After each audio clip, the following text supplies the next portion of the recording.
সত্য ঘটনা অবলম্বনে রিপুর দখলে আজকের গল্প। কলমে ঝুম্পা মণ্ডল। ব্যাপারটা বোঝো গিন্নি, বাজারে মস্ত বড় মুদির দোকান, বেশ বড় লোক ও বাবা মায়ের একমাত্র বংশধর। হোক না দোজবর, আগের বউটা পালিয়েছে, নষ্ট মেয়ে ছিল নিশ্চয়ই। ছেলেপুলে নেই আগের বিয়ের এই রক্ষে, দোষের মধ্যে একটু বয়স বেশি, কতই বা হবে। এই স্বামীর কথায় বাধা দিয়ে পরীর মা বলল, বলো কি পরীর বাপ, বয়সটা যে বড্ড বেশি। আরে থামো তো, আর আমাদের মেয়েরও তো এই 16-17 হলো। এও দেখতে শুনতে ভালো, ফর্সা পাতলা চেহারা, নাক চোখ বেশ চোখে পড়ার মতো। সেই জন্যই তো চোখ পড়েছে স্কুলে যাওয়ার পথে, একেবারে শিব দুগ্গা।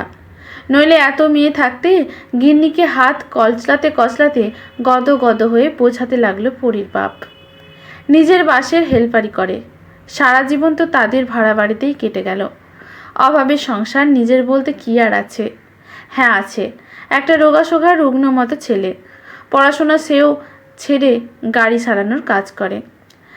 একটা ছোট্ট দুকামরার গুমটি মতো ভাড়ার ঘরে ছেলে মেয়ে নিয়ে 4 জনের সংসার। ছেলেকেও বুঝিয়েছেন বেশ মতো, বোনের ভালো হবে, ভালো ঘরে যাবে শুনে সে না করেনি। অত ভাবতে পারে না ছেলেটা, বাবা মা যা ভালো বুঝবে তাই করুক, এ তার মত। গতকাল হীরাময় মানে হিরুবাবু নিজেই এসেছিলেন নিজের বিয়ের তাগাদায়। ওনার বাজারের মধ্যে বড় মুদি দোকান আছে, এলাকায় বড় লোক বলে খ্যাতিও আছে, বড় বাড়ি আছে, কিন্তু সেই বাড়িতে একমাত্র বুড়ি পিসি ছাড়া থাকার মতো লক্ষ্মী নেই। এ তার ভীষণ দুঃখের কারণ। পরীকে দেখে মনে হয়েছে এইরকম লক্ষ্মী মেয়ে তার ঘরে গেলে আরও সমৃদ্ধি হবে। তাই বিয়ের প্রস্তাবের সঙ্গে 1 বস্তা চাল, কয়েক কেজি ডাল, চিনি, তেল, আটা, ময়দা, আরও কত কিছু এনেছিলেন ভ্যানে করে। পুরো 1 মাসের মুদি বাজার। পরীর বাপের কাছে এসে মুখে হেসে বলেন, সকলে শুধু মিষ্টি আনে, আমি হলাম গিয়ে একেবারে ঘরোয়া সংসারী মানুষ, বুঝলেন কি না? সেই জন্য দরকারি জিনিস এনেছি।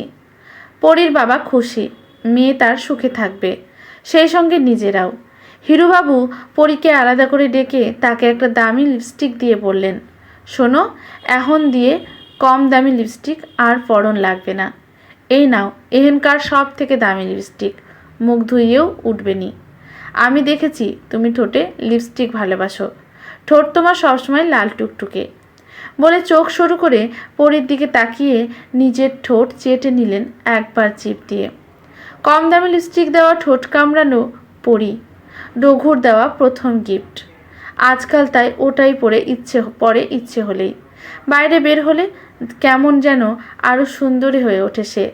আজকাল পরীর সাজতে বড় ভালো লাগে, নতুন করে নিজেকে সাজিয়ে নিতে শিখেছে। কাজল, পেন্সিল, স্নো পাউডারের মধ্যে সব থেকে প্রিয় তার লিপস্টিক। মাকে লুকিয়ে সে বেশ কয়েকটা লিপস্টিক কিনেছে অল্প দামের। তা হোক, তার যে লিপস্টিক পরলে ভীষণ ভালো লাগে, রঘু বলেছে সেদিন। রঘুর কথা মনে হতেই হাত গুটিয়ে নিল সে। ঠিক এই সময় হিরুবাবু এদিক ওদিক তাকিয়ে পরীর ঘা ঘেঁষে এসে জোর করে গুজে দিয়েছিল লিপস্টিকটা তার হাতে। সেদিনই তীব্র সেন্টের গন্ধ থেকেও কেমন এক অজানা গন্ধে গা গুলিয়ে উঠেছিল পরীর।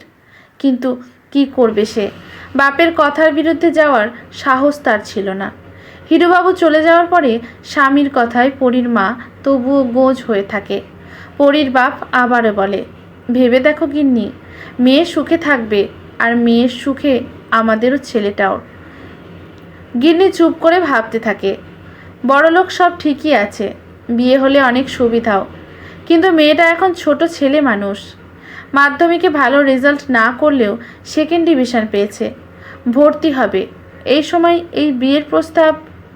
মুখে বলল সব ঠিক আছে, লোভে পড়ে মেয়েটার সর্বনাশ যেন না করে বসি। ওনার বয়সটা যেন বড্ড।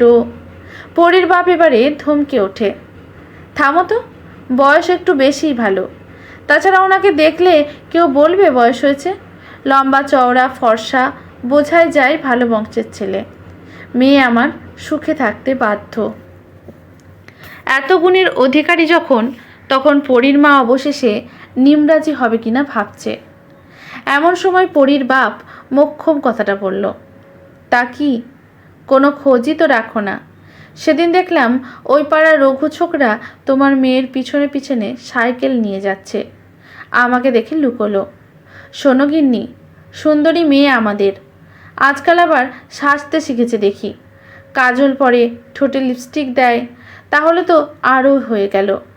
মাছির মতো ভন ভন করবে যত বকে যাওয়া ছোকরারা মেয়ের চারিদিকে। তা সেই রকম কোনো বদ ছেলের হাতে পড়ে মেয়ের দুঃখ দুর্দশায় চরম সর্বনাশ হওয়ার থেকে এই রকম সৌম্যকান্তি ধীর স্থির বর হওয়া অনেক ভালো। গিন্নি বোঝে ঠিকই, অবশ্য নিজের বয়সটা মনে পড়ল। এই বয়সে সাজতে সব মেয়ের ভালো লাগে, এর মধ্যে খারাপ কিছু দেখেন না তিনি। মেয়ে তার বড্ড মুখ চোরা, সাজ চড়ের নেই, প্রেম টেম করে না, একটু সাজগোজ করে শুধু।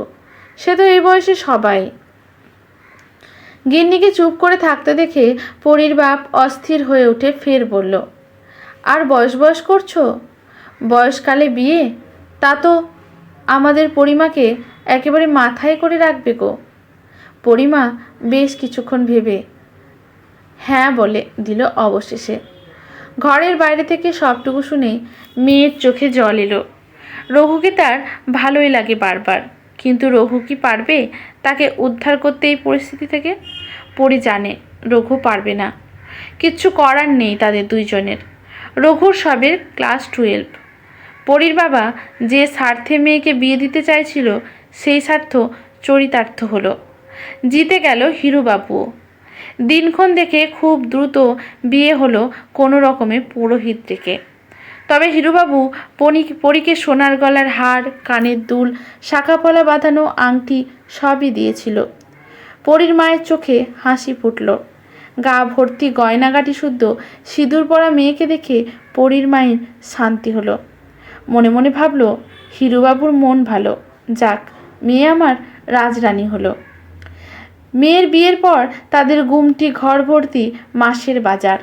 শ্বশুর শাশুড়িকে শাড়ি, ধুতি, পাঞ্জাবি, শালাবাবুকে দামি জামা, কিছুই বাদ পড়ল না। অভাবের সংসারে এই রকম দামি জামাই পেয়ে ধন্য হয়ে গেল সবাই। এদিকে রাতে পড়ি থাকে ভয়ে সিটিয়ে। সাংঘাতিক এক গা গোলানো ভয় তার। লোকটাকে দেখলেই কেমন যেন ভয় করে তার। ওই রকম দশাসই চেহারা, কেমন যেন লোভী চোখ। পরীর মতো বিধ্বস্ত হয়ে আছে পরশু রাত থেকে। শরীর খারাপের অজুহাত দেখিয়ে নিজেকে সরিয়ে রেখেছিল কিছুদিন, কিন্তু তারপর থেকে রোজ রাতে অসহ্য যন্ত্রণায় কুঁকড়ে যায় সে। দিরাগমনে বাপের বাড়ি যাওয়ার সময় বরকে দেওয়া লিপস্টিক দিয়ে ঢেকেছিল ঠোঁট কেটে যাওয়া ক্ষতকে। টকটকে দামি লিপস্টিক কাটা দাগ ঢেকেছিল অনায়াসে। শুধু মা একবার সন্দেহের চোখে তাকিয়ে সোহাগের নিদর্শন বলে চুপ করে গিয়েছিল মনে হয়। ভেবেছিল ঠিক হয়ে যাবে সব। পরীর শরীরের বাকি ক্ষত তো লোকানো ছিল অন্তরালে, আর মনের ক্ষত তো দেখাই যায় না কখনো। বাড়ি ফিরে পরী বায়না ধরেছিল কদিন থাকবে বাপের বাড়ি। পরীর মা প্রমাদ কোণে। পরীর বাপ হিরণময় বাবুর সাথে হেসে হেসে গদগদ হয়ে কথা বলছে দেখে মেয়েকে বোঝাতে বসে, কিন্তু পরীকে ক্রমাগত কাঁদতে দেখে পরীর বাপকে ডেকে আনে। কিন্তু কিসের অসুবিধা, কেন যাবে না ওই বাড়িতে বলতে পারে না সে। অবশেষে পরী চুপ করে দীর্ঘশ্বাস ফেলে। শুধু কান্নাকাটির চোটে 2 দিন বাপের বাড়িতে বেশি থাকায় পারমিশন পায় সে। পরীর দিকে বিরক্ত চোখে তাকিয়ে হিরুবাবু গম্ভীর মুখে বাড়ি ফিরেন একা। মাকে অনেকবার বলার চেষ্টা করলেও শেষ পর্যন্ত বলে উঠতে পারেনি কোথায় কষ্ট মুখ ছোড়া মেয়েটার। শ্বশুরবাড়ি ফেরার দিন লোকটা তাড়াতাড়ি ফিরছিল দোকান থেকে। রাতে ঘরে ঢুকেই আগল তুলে দিয়ে একরকম ঝাঁপিয়ে পড়ল পরীর ওপর। আঁতকে উঠল সে। ভালোবাসা যেখানে ঠাঁই পায় না সেখানে শরীরে খেলা প্রচণ্ড বেদনাদায়ক। চিৎকার করে ওঠে ছোট মেয়েটা, কিন্তু সামলাতে পারে না নিজেকে। ভয়ে যন্ত্রণায় চিৎকার বন্ধ করতে একটা দশাশয় হাত মুখ চেপে ধরে তার। পরী হিরুবাবুর চুলের মুঠি ধরে চরম আক্রোশে। কচি হাতের আক্রোশকে পাত্তা দেয় না মধ্যবয়স্ক স্বামী। তারপর সব শেষে হিরুবাবুর যখন হুঁশ ফেরে, দেখে পরী কেমন নিস্তেজ। তৃপ্তি ভরে নিজেকে গুছিয়ে নাড়া দেয় পরীকে। পরী চুপ। এবারে হিরুবাবুর বুক ধক করে ওঠে। মনে পড়ে ওই সময় হুঁশ ছিল না তার। কতগুলো মুদিবাজার টাকা সব ওসুল করে নেবে পরীর কচি শরীরে। সেই স্বার্থেই এই সম্পর্ক এগোনো। তাই তার বুভুক্ষ শরীর এতটাই মগ্ন ছিল যে বুঝতে পারেনি চিৎকার আটকানোর জন্য মুখে চাপা দিতে গিয়ে মেয়েটার নাকটাও চেপে ধরেছিল প্রচণ্ড উত্তেজনায়। এখন পরের দিন পরীর না থাকার খবর এলো। দৌড়ে গেল তারা। শ্মশানে নিয়ে যাওয়ার ব্যস্ততায় পরীর দেহ খাটিয়ায় শোয়ানো, হিরুবাবুর পিসির দ্বারা সাজানো গোছানো, সিঁদুর টিপ লিপস্টিক পরা বউ বেশে হার্ট ফেল করেছে শোনা গেলেও বুড়ো পিসি মনে হয় বিবেকের তাড়নায় কাউকে বলে ফেলেছিল। কিছু কানাঘুষো যেটুকু শুনেছেন লজ্জার মাথা খেয়ে সেইটুকু জানিয়ে কেস করল মেয়ের বাপ আর দাদা হিরুবাবুর নামে। মেয়ের মা আছাড়ি পাছাড়ি খেয়ে কাঁদতে থাকলো। ঘরে মজুদ থাকা চাল ডাল টেনে ফেলে দিল। থানা থেকে ফিরে মেয়ের বাপ বাধা দিল না। এমনটা তো তিনি স্বপ্নেও ভাবেননি। তার চাওয়ার স্বার্থ ছিল ঠিকই, কিন্তু মেয়েকে এইভাবে হারিয়ে ফেলবে ভাবেননি। সবার সুখ খুঁজতে গিয়ে তিনি যে ভুল করেছেন সেটা সবশেষে অনুভব করলেন। ক্লাবের লোকজনেরা রেগে উত্তেজিত হয়ে সাহায্য করেছিল কেসের জন্য, কিন্তু গরিব বড়লোকের লড়াইতে কতক্ষণ আর গরিবরা জিততে পারে। তাই সময়ের সাথে সাথে শোক কমল।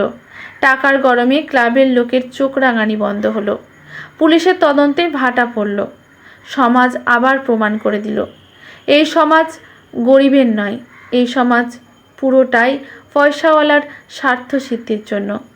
জামিনে ছাড়া পেয়ে হিরুবাবু এখন আবারও মুদি দোকানে বসেন। তবে জামিন পাওয়ার দিন আহ্লাদে বাড়ি ফিরছিলেন যখন, পাড়ায় ঢুকতেই কে যেন ঢিল ছুঁড়ে কপাল ফাটিয়ে দিয়েছিল তার। উফ, কম ভুগেছিলেন তাই নিয়ে। তবে কে করেছিল কে জানে। অনেক চেষ্টা করেও খোঁজ পায়নি তিনি। সাবধানে চলাফেরা করেন তাই আজকাল। তবে ছাড়া পেয়ে তিনি এখনও নিজের মধ্য যৌবনকে স্থান দেন। আর দোকানের সামনে দিয়ে স্কুলে যাওয়া পথে যাওয়া অল্প বয়সী মেয়েদের দিকে ঝুলঝুল চোখে তাকিয়ে বুকের বাম দিকে হাত বুলিয়ে নেন। উফ, কি কষ্ট শরীরে আর মনে। ছোট মেয়েদের মামুনি শোনো গো, লজেন্স নিয়ে যাও, সম্বোধন করে ডেকে লজেন্স দেন। তারাও পাড়ার জেঠু কাকু ভেবে লজেন্স নেয়। সেই পাকে মেয়েগুলোর হাতে হাত লাগিয়ে শিহরণ জাগিয়ে তোলেন শরীরে। আর আফসোস করেন সেদিন নিজেকে সামলানো উচিত ছিল তার, কিন্তু পারেননি। কেস ধীর গতিতে চলছে, কিচ্ছু হবে না তিনি জানেন। তবে মুশকিল হলো আজও কোর্টে হাজিরা দিতে গিয়ে তার আর বিয়েই করা হলো না। তাই একটু আধটু ছুঁয়ে দুধের স্বাদ ঘোলে মেটানো আর কি। পোড়া কপাল তার। বছর ছয়েক এভাবেই কোর্টে কেসে দৌড়াদৌড়ি করে কাটল। কেস সম্পর্কে অবশ্য কারোর কোনো হেলদোল রইল না। টাকা পয়সার আর কাজ কমাইয়ের পেরে ওঠে না পরীর বাপ। পরী অল্প বয়সী দাদা বরাবর শান্ত রুগ্ন। বোনের শোক সামলে সে আরও শান্ত হয়ে পড়েছিল পরিস্থিতির চাপে। পরীর মা আবার হয়তো সব ভুলে সংসারে মন দেয়। মেয়ের স্মৃতি বুকে বিঁধে থাকলেও খাটের তলায় একটা বাক্সবন্দি হয়ে পড়ে থাকে পরীর পছন্দের জামা, সাজের সব কাজল পাউডারের সাথে রঘুর দেওয়া লিপস্টিকটাও। পরীর বাপও চুপচাপ কাজে চলে যায়। পৃথিবীর যাবতীয় কাজ তার তালে চলল।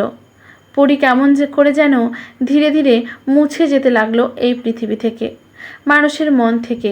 একটা ক্ষুদ্র প্রাণ মাত্র, তাকে তার যন্ত্রণাকে কে আর মনে রাখে। হঠাৎ করে পরীর দাদার জন্ডিস ধরা পড়ায় আগে সে ইহলোক ত্যাগ করলো মাত্র 27 বছর বয়সে। পাড়াপড়শি ওহো আহা উহু হায় হায় করে উঠল। কেমন করে যেন পরীর কথা আরেকবার মনে পড়ল সবার। পরীর দাদার অসুস্থ হয়ে চলে যাওয়ায় পরীর যে বিচার হয়নি সেটা মনে পড়ল সবার। পরীর বাবা মায়ের 2 সন্তান শোকে প্রচণ্ড ব্যথিত করে তুলল ক্লাবের ছেলেদের। এখন সে ক্লাবের পাকা সদস্য রঘু। সেদিন ঢিল ছুঁড়ে মাথা ফাটিয়েও রাগ যায়নি তার। এতদিন তোড়পে ছিল ভিতরে ভিতরে, কিন্তু কি করবে বুঝে উঠতে পারেনি সে। অবশেষে রঘুর উপস্থিতিতে পাড়াপড়শি সবার প্রত্যেকের কেন যেন মনে হলো খুব অন্যায় হয়েছে ওই দম্পতির ওপরে। তাই জনগণ আর ক্লাবের তদারকিতে হিরণময়বাবুর বিরুদ্ধে কোর্টের কেস আবার সচল হলো। অবশেষে জেলে বসে কচি মেয়েদের স্পর্শের জন্য কান্নাকাটি করতে থাকায় বহাল হলো হিরু বাপুর। আজকের গল্পটি এখানেই সমাপ্ত। গল্পটি ভালো লাগলে লেখকের প্রতি শ্রদ্ধা জানিয়ে একটি কমেন্ট করতে ভুলবেন না।